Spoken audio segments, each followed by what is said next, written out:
So today I want to talk about many interesting topics regarding Lilith and what she is in my experience. And here I will try to answer multiple questions regarding her. So the main question of this video will be, is Lilith a demon? Now, this is hard question, because we need to first define what demon is in order to find out is Lilith a demon.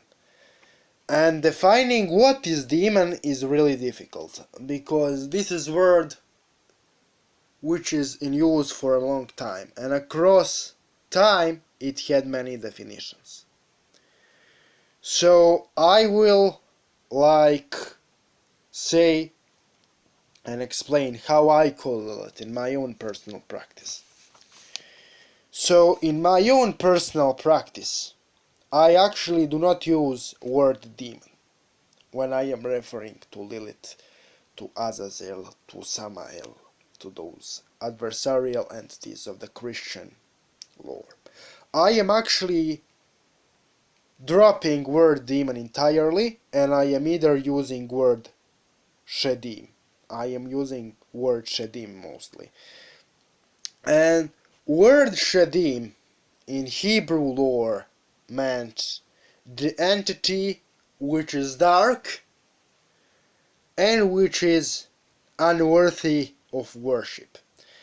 Now, the reason why I use the word demon in my videos is because the word demon is more famous, because nobody would know what I'm talking about if I am talking about Shedims, of course.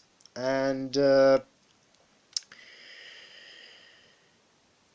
I use words demon because I have to, in order to reach more people.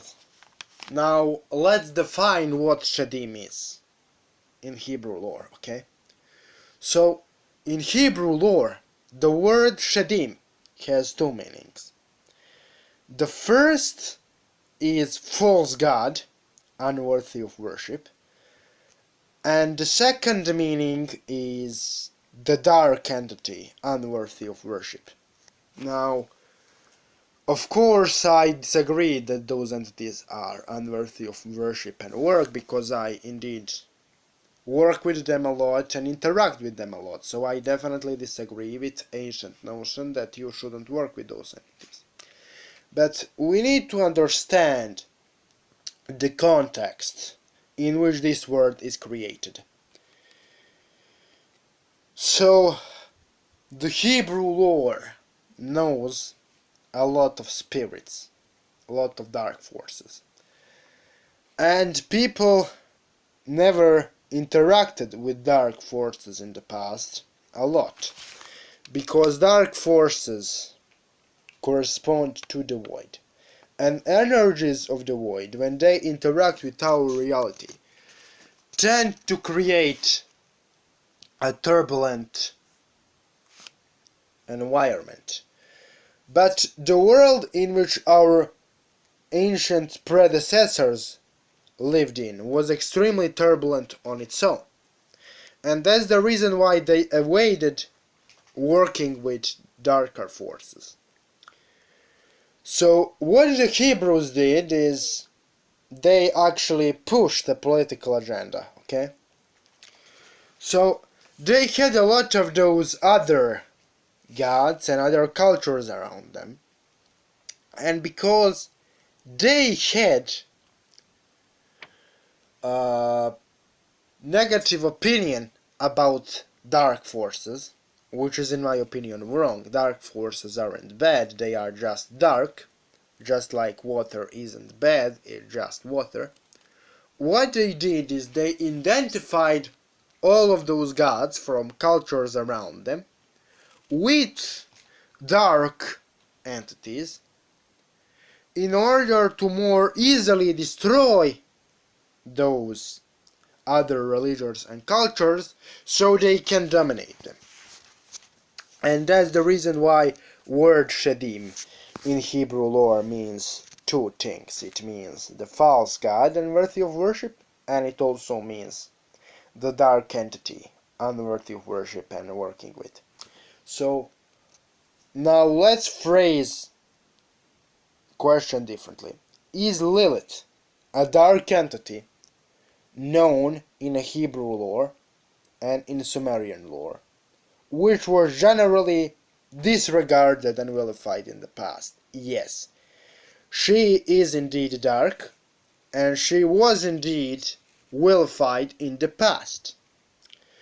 Now, let's examine what the word dark means for a second.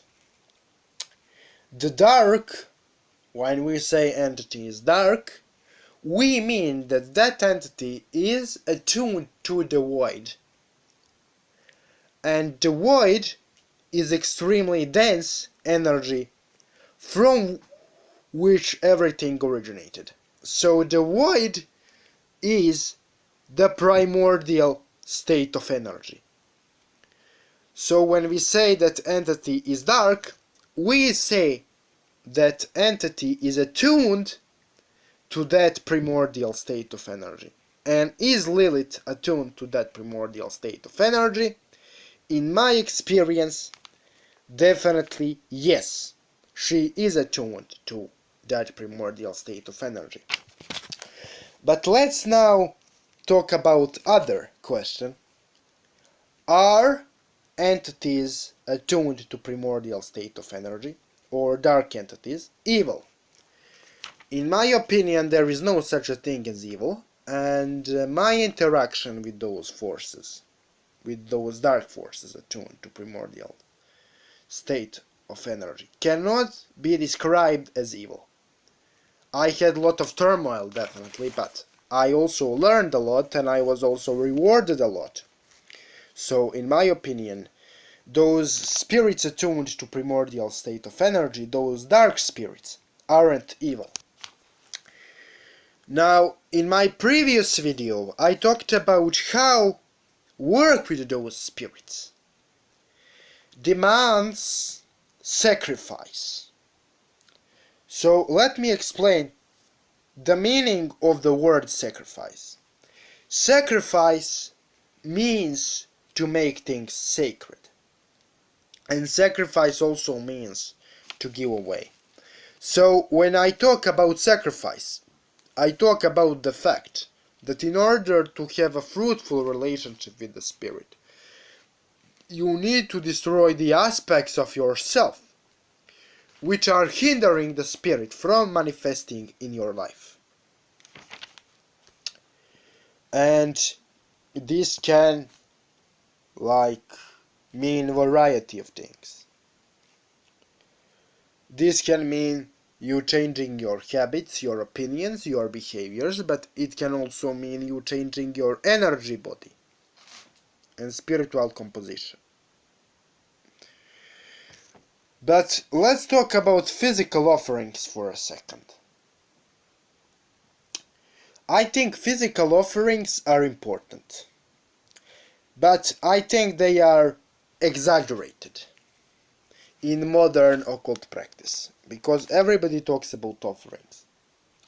Physical offerings. Yes, physical offerings, such as incense, or animal sacrifice, or giving away food and drink to the spirit, can empower individual ritual. But they are not fundamental to your practice. You should give offering to the spirit only if the spirit demands the offering for the purpose of particular ritual. It's not something you should do every single day, and it's not something which is beneficial to do in large amounts, because it's not. If you give too many physical offerings, it can give you problems. So when I talk about sacrifice, I talk about changing your character, changing your behavior, and changing your way of thinking, behaving, and interacting with the world of the spirits and the physical world. So, let's talk about other really deep and controversial topic, which is torture after death by entities attuned to darkness and void. By the way, when I say darkness and void, I need to repeat it once again. I refer to the attunement to primordial state of energy. I do not refer to any evil thing or perverted thing or whatever. I just refer to energetic composition of those beings. And I do not see darkness as something evil and something you should run away from. Actually, I encourage people to go into darkness. And I encourage people to attune themselves to that primordial state of energy. In my experience, there are only two instances in which demonic spirits attuned to primordial energy torture people. And those two instances go as follows. You are tortured after death by dark entities known in Hebrew lore as Shedim, which we commonly know as demons in our Western civilization. Only if you engaged in prolonged ritual pedophilia and if you openly attacked on the spiritual planes spirits you made a pact with. So, in my experience, those are only two instances in which individual is tortured after death by Shedim, or what we commonly know as demonic spirits. Now, I also want to address one really important thing in this video, and that's relationship between Lilith and Inanna. So, in modern era or times, there is some notion that somehow Lilith and Inanna work closely together and how they are good buddies and stuff like that. So, what I am going to say should be taken with a grain of salt, because it comes from my personal gnosis and interaction with Lilith and Inanna. But according to my personal gnosis in work with spirits, Inanna and Lilith actually aren't on good terms. Because, according to my experience, which do not have to be true, in the past, Lilith served Inanna, that's true. But this happened because literally Inanna used the power of other Sumerian gods, which we today know as Anunnaki, to bind Lilith to her will. So it wasn't any kind of beneficial relationship for Lilith. What Inanna did is she literally used the authority of other Anunnaki, other Sumerian gods, to bind Lilith to her will, because what Lilith did wasn't liked by the Anunnaki and other Sumerian gods.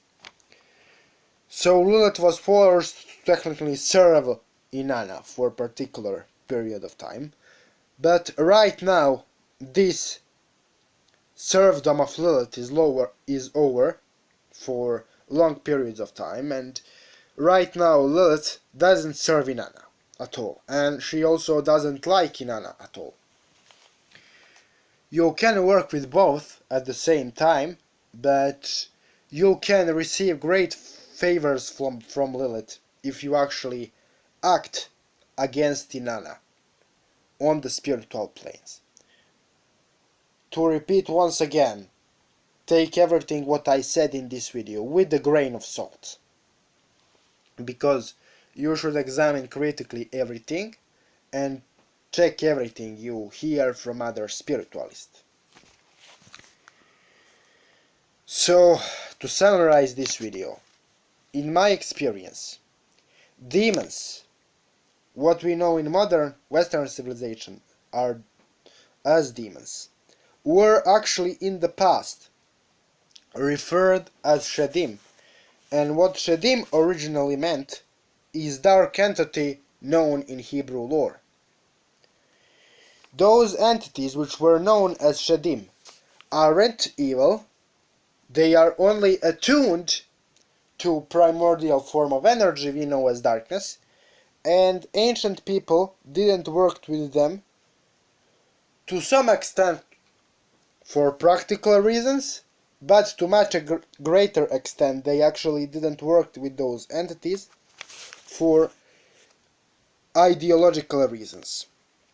When I talk about sacrifice, I talk mostly about changing your character, so spirit you work with can manifest in your life better. You will be tortured after death by Shedim, or what we know today as demonic spirits in Western civilization, only if you engaged excessively in ritual pedophilia or openly attacked spirits you made a pact with on spiritual planes.